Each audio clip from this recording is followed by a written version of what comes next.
തൃശൂർ ലോക്സഭാ മണ്ഡലത്തിലെ UDF പരാജയം അന്വേഷിക്കുന്ന 3-അംഗ സമിതി തെളിവെടുപ്പ് തുടങ്ങി. മുൻ DCC പ്രസിഡന്റ്, KPCC ഭാരവാഹികൾ, ബ്ലോക്ക് പ്രസിഡന്റുമാർ എന്നിവരിൽ നിന്നാണ് തെളിവെടുക്കുന്നത്. മുൻമന്ത്രി KC Joseph, T Siddique, R Chandrasekhar എന്നിവരാണ് സമിതി അംഗങ്ങൾ.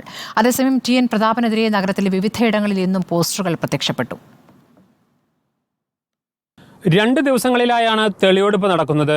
മുൻ DCC അധ്യക്ഷന്മാർ, ജില്ലയിൽ നിന്നുള്ള KPCC ഭാരവാഹികൾ, ബ്ലോക്ക് പ്രസിഡന്റുമാർ എന്നിവരിൽ നിന്നും ആദ്യഘട്ടത്തിൽ മൊഴിയെടുത്ത ശേഷം അടുത്ത ദിവസം പാർട്ടി പ്രവർത്തകർക്കും തെളിവെടുപ്പിൽ പങ്കെടുക്കാം. തൃശൂർ പരാജയം ഉൾക്കൊള്ളാനാവാത്തതെന്ന് സമിതി അധ്യക്ഷൻ KC ജോസഫ് പറഞ്ഞു. തൃശൂർ കോൺഗ്രസിന്റെ ശക്തി കേന്ദ്രമാണെന്നും വിവാദങ്ങൾ അവസാനിപ്പിക്കണമെന്നും KC ജോസഫ് ആവശ്യപ്പെട്ടു. പാതിരാത്രി പോസ്റ്റർ ഒട്ടിക്കുന്നത് ഭീരുത്വമെന്നും KC ജോസഫ്. തൃശൂരിലെ പരാജയം കേരളത്തിലെ കോൺഗ്രസിന് വലിയ ആഘാതമാണ്. അതിന് പ്രത്യേക കാരണങ്ങൾ ഉണ്ടാകാം. ഞങ്ങളുടെ ചുമതല ആ കാരണങ്ങൾ മനസ്സിലാക്കുക, പരിഹാരം നിർദ്ദേശിക്കുക.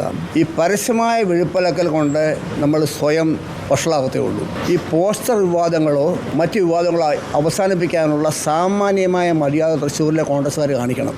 അതേസമയം TN പ്രതാപനെതിരെ നഗരത്തിലെ വിവിധയിടങ്ങളിൽ പോസ്റ്ററുകൾ പ്രത്യക്ഷപ്പെട്ടു. DCC ഓഫീസ് മതിൽ, പ്രസ് ക്ലബ്ബ് പരിസരം എന്നിവിടങ്ങളിലാണ് പോസ്റ്റർ പ്രത്യക്ഷപ്പെട്ടത്. റിപ്പോർട്ടർ, തൃശൂർ.